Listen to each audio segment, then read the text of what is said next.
प्यारे बच्चों, आज हम यह धर्म शिक्षा क्लास ईश्वर को याद करते हुए, उन्हें धन्यवाद देते हुए हम शुरुआत करें। आइए हम पवित्र आत्मा की शक्ति हम पर भेजने के लिए याचना करें और उनके फलों एवं वरदानों से विभूषित हो जाएं। चलिए हम इस धर्म शिक्षा क्लास को शुरुआत करने से पहले एक भजन के रूप में पवित्र आत्मा को बुलाएं।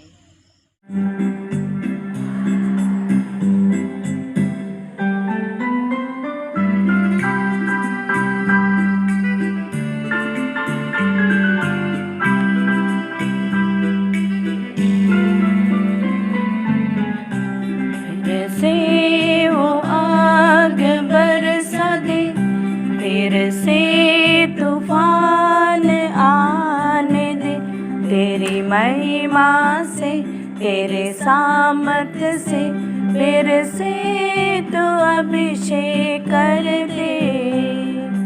आ पवित्र आत्मा, आ पवित्र आत्मा, आ पवित्र आत्मा, आ पवित्र आत्मा, आ पवित्र आत्मा, आ पवित्र आत्मा।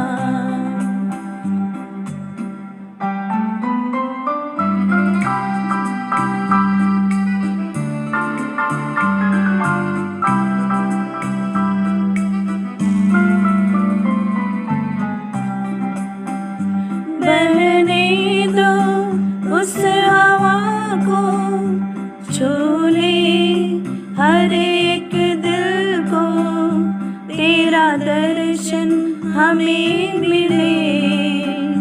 करते हैं प्रार्थना तुझसे, बहने दो उस हवा को, छू ले हर एक दिल को, तेरा दर्शन हमें मिले।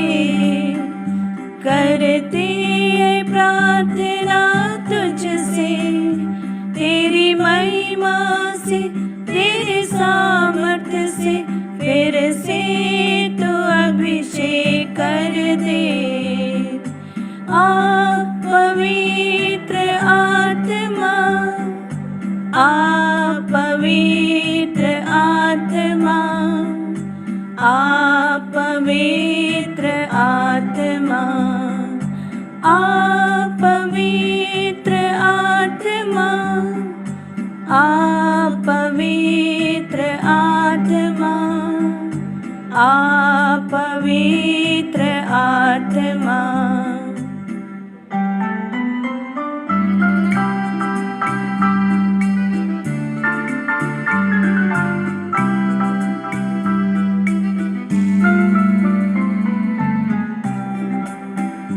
तू बदल दे मेरे मन को, दे आशीष इस जीवन को, तेरी करुणा हम पे बरसे, अपने मार्ग पे चला हमको। तू बदल दे मेरे मन को, दे आशीष इस जीवन को, तेरी करुणा हम पे बरसे, अपने मार्ग पे चला हमको। तेरी महिमा से, तेरे सामर्थ्य से, फिर से तो अभिषेक कर दे। आ पवित्र आत्मा, आ पवित्र आत्मा, आ पवित्र आत्मा, आ पवित्र आत्मा, आ पवित्र आत्मा, आ पवित्र आत्मा।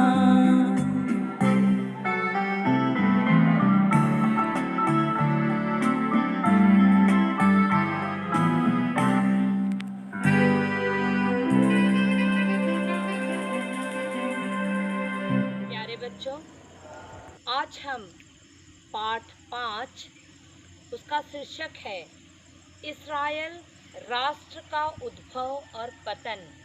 उद्भव और पतन का अर्थ है उसकी शुरुआत और अंत। तो इसको जानने के लिए हम थोड़ा कहानी सुनेंगे। कहानी नहीं, ये इतिहास, जो राजाओं का इतिहास है उसके बारे में थोड़ा सुनेंगे, जानेंगे। सन 70 एडी में रोमी राजा तीतुस ने यरूशलेम पर आक्रमण किया और इस्राएल राष्ट्र को नष्ट कर दिया। कुछ समय तक यहूदी जनता रोमियों का विरोध करती रही, मगर बाद में अधिकांश लोग दुनिया भर में बिखेर गए और यूरोप और अमेरिका में जाकर बस गए, है ना। तो युद्ध हुआ उनके बीच में और लोग बिखर गए और यहाँ वहाँ जाकर के लोग बसे, लेकिन अधिकतर यूरोप और अमेरिका में जाकर बस गए। 1945 में अडोल्फ हिटलर ने दुनिया के सारे यहूदियों को मिटाने का प्रयास किया, है ना। हिटलर आपको जानते हैं, जो युद्ध हुआ था उस समय क्या किए थे हिटलर। तो उन्होंने क्या मतलब पूरा दुनिया को मिटाना चाहा, लेकिन वह सफल नहीं हुआ। द्वितीय विश्व युद्ध के बाद सन 1947 में इस्राएल राष्ट्र की स्थापना हुई। 1947 ईस्वी में इस्राएल राष्ट्र की स्थापना हुई। ऐसा अनुमान है कि द्वितीय विश्व युद्ध के समय नाजियों द्वारा लगभग 50 लाख यहूदी मार डाले गए। कितने? 50 लाख। सोचिए कितने व्यक्ति लोग मार डाले गए थे, यहूदी लोग। ऐसे यहूदी विरोधी काल में युद्ध समाप्त होने तक लोग अज्ञात स्थानों में छिपे रहे, मतलब यहाँ वहाँ जहाँ जगह मिला वहाँ छिपे रहे थे। इस्राएल की स्थापना के समय विभिन्न महाद्वीपों में भटकने वाले यहूदी वापस लौटकर इस नए राष्ट्र में सम्मिलित हो गए। तो लोग यहाँ वहाँ छिपे हुए थे अपनी जान बचाने के लिए। तो अभी नए राष्ट्र जब बन गया, इस्राएल की स्थापना हुई, इस्राएल राज्य का, तब लोग यहाँ वहाँ थे, महाद्वीपों में छिपे हुए थे। वो लोग साथ आ करके एक नए राष्ट्र का निर्माण किए और वहाँ सम्मिलित हो गए। तो प्यारे बच्चों, अभी हमने कहानी सुना, है ना, कि इस्राएल राष्ट्र की स्थापना किस प्रकार हुई, कैसे लोग यहाँ वहाँ बटे हुए थे और नए राष्ट्र का निर्माण किया गया। तो चलिए हम इससे मिलता जुलता प्रश्न देखेंगे। आप इस पे मनन करेंगे और अपनी कॉपी में लिखेंगे। पहला प्रश्न है, पहली सदी में यहूदी राष्ट्र का पतन कैसे हुआ, है ना। राष्ट्र का पतन कैसे हुआ उसके बारे में आपको बताने हैं।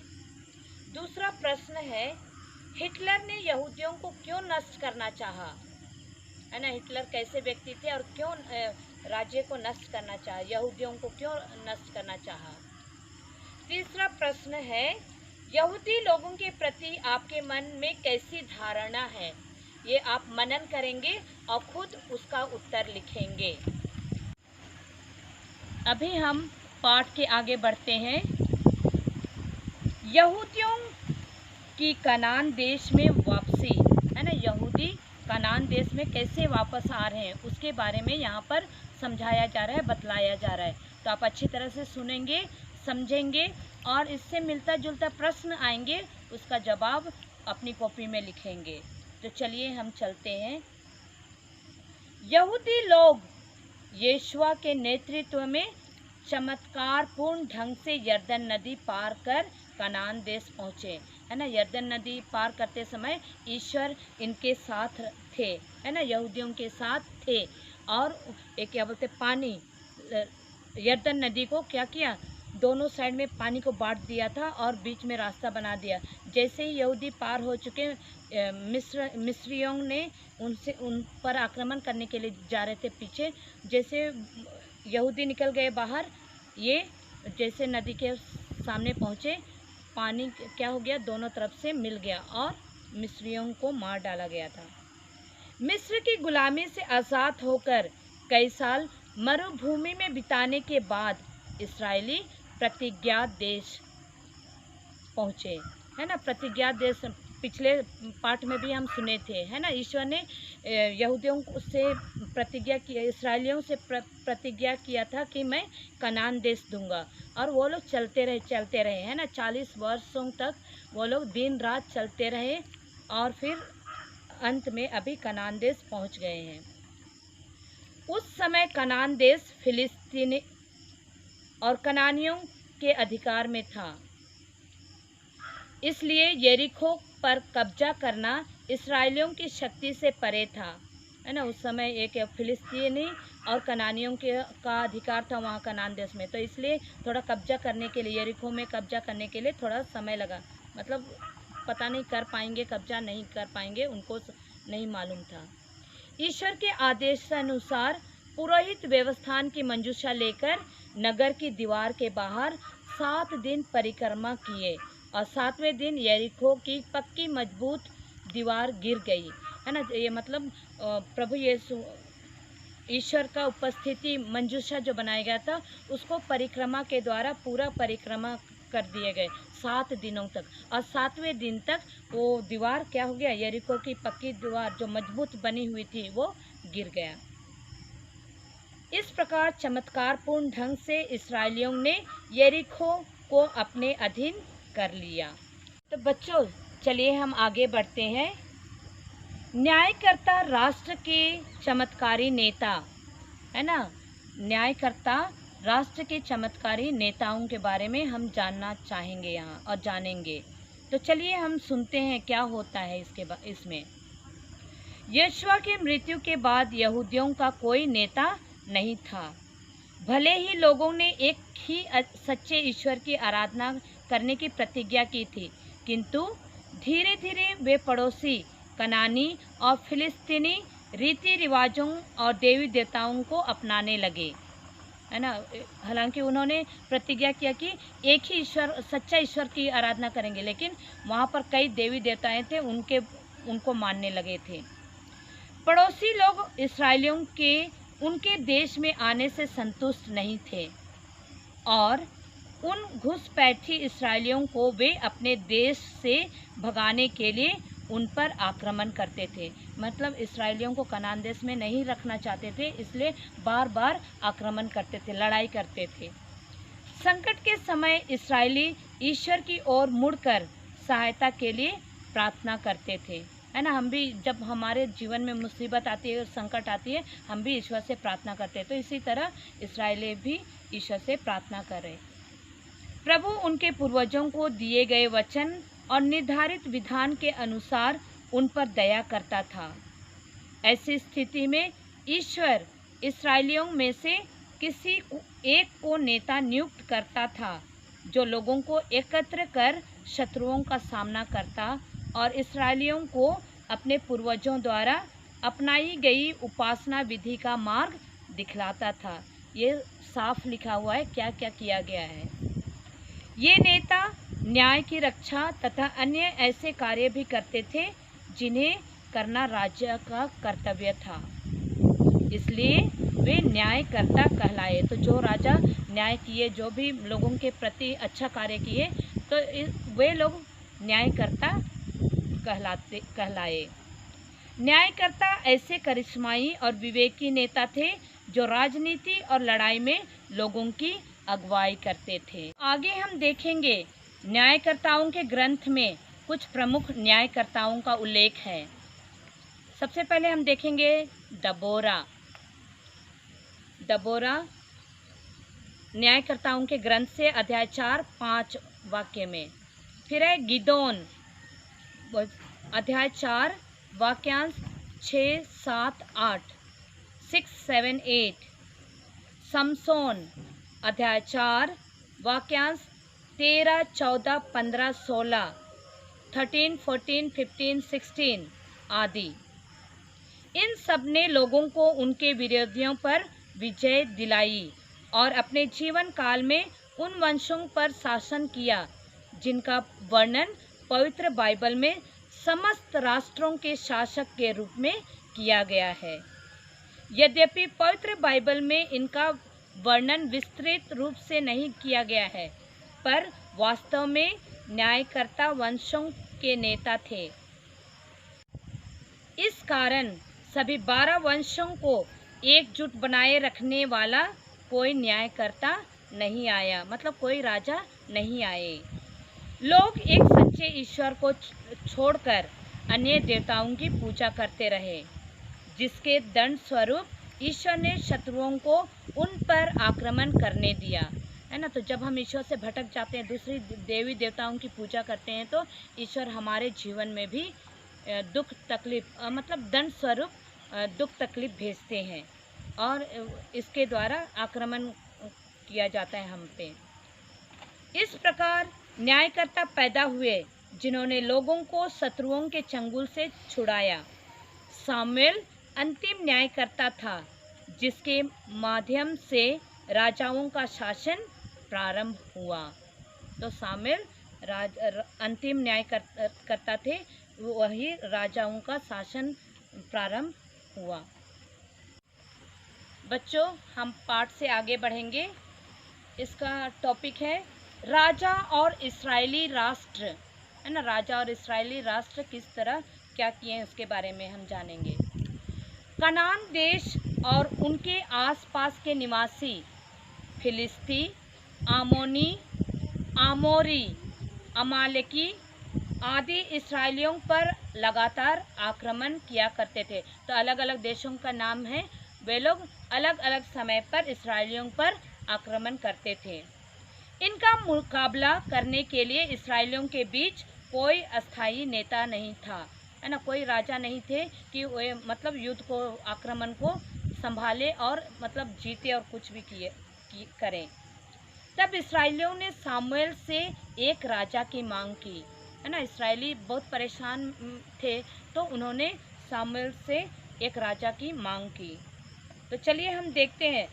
सामुएल का पहला ग्रंथ अध्याय 8 वाक्य 5 में लिखा है, आप बूढ़े हो गए हैं और आपके पुत्र आपके मार्ग का अनुसरण नहीं करते, इसलिए आप हमारे लिए एक राजा नियुक्त करें जो हम पर शासन करे, जैसा कि सब राष्ट्रों में होता है। सामुएल इस्राएलियों के लिए किसी राजा की नियुक्त के पक्ष में नहीं था। उसने लोगों को चेतावनी देते हुए समझाया कि ईश्वर ही उनका राजा है, वह उनके लिए सब कुछ कर रहा है। किसी अन्य राजा के शासन से उनकी मुश्किलें बढ़ सकती हैं। तो यहाँ पर एक क्या बोलते, सामुएल नहीं चाहता था कि कोई राजा को नियुक्त करे, क्योंकि जो कुछ होता है हमारे जीवन में, मतलब उनके जीवन में हुआ, वो ईश्वर के द्वारा ही किया जाता है। इसलिए सामुएल का कहना था कि कोई राजा की आवश्यकता नहीं थी। तभी सामुएल जैसे मुश्किल बढ़ गई तो सामुएल कह रहे हैं, क्या कहा। पहला, तुम्हारे लिए एक राजा की मांग करना ईश्वर और उसके महान कार्यों का तिरस्कार करना है। दूसरा, राजा तुम्हारे पुत्रों को अपने रथ तथा घोड़ों की सेवा में लगाएंगे, वे उनसे अपने खेत जुतवाएंगे, अपनी फसल कटवाएंगे और हथियार तथा युद्ध रथों का सामान बनवाएंगे। तीसरा है, वे तुम्हारी बेटियों को राज्य महल की दासियां बनाएंगे। चौथा है, तुम्हारे सर्वोत्तम खेत, दाखबारी और जैतून के बाग तुमसे छीन लिए जाएंगे। पांचवा, वे तुम्हारी कमाई का 10वां भाग कर के रूप में लेंगे। कर मतलब है टैक्स, ओके, टैक्स के रूप में लेंगे। छठवां है, तुम लोग राजा के दास बनोगे। यह है सामुएल का ग्रंथ अध्याय 8 वाक्यांश 10 से 18 तक में लिखा है। आप बाइबल देखेंगे और ये पढ़ेंगे, सामुएल का ग्रंथ अध्याय 8 वाक्यांश 10 से 18 तक। लेकिन लोग सामुएल का अनुरोध मानने को तैयार नहीं थे और उन्होंने राजा के लिए अपनी मांग दोहराई। अंत में सामुएल ने उनकी बात मान ली और ईश्वर के आदेशानुसार लगभग 1020 ईस्वी पूर्व बेंजामिन वंश के साउल को एक राजा के रूप में अभिषेक किया, है ना। बेंजामिन वंश के साउल को एक राजा के रूप में अभिषेक किया। वह अपने पुत्र योनातान के साथ फिलिस्तियों से लड़ता रहा। साउल ने करीब 40 वर्षों तक इस्राएल पर शासन किया। कितने वर्षों तक? 40 वर्षों तक। लेकिन बीच में वह ईश्वर के आदेशों का उल्लंघन करते हुए अपनी मर्जी से काम करने लगा। कौन? साउल, है ना। वो अपनी मर्जी से ईश्वर से भटक गया और अपना कार्य करने लगा था। फिलिस्तियों के साथ एक युद्ध के दौरान गिलगाल में उसने एक नबी की भूमिका अपने ऊपर लेकर ईश्वर को बलिदान चढ़ाया। ये पहला सामुएल का अध्याय 13 वाक्यांश 5 से 15 तक लिखा हुआ है। आप बाइबल पढ़ेंगे और इसके बारे में जानेंगे। इसलिए ईश्वर ने उसको त्याग कर उसके बदले में दूसरे व्यक्ति को राजा बनाने का निश्चय किया।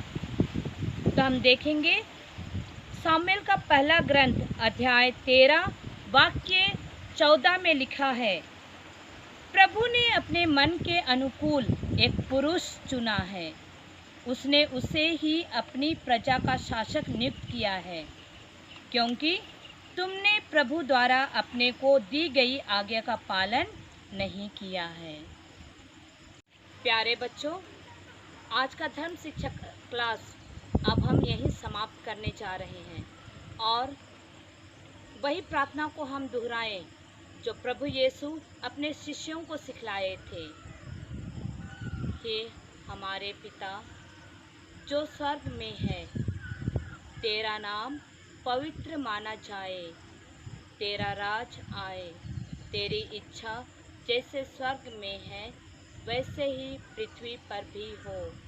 हमारा प्रतिदिन का आहार आज हमें दे और हमारे अपराध हमें क्षमा कर, जैसे हम भी अपने अपराधियों को क्षमा करते हैं, और हमें परीक्षा में ना डाल परंतु बुराई से बचा।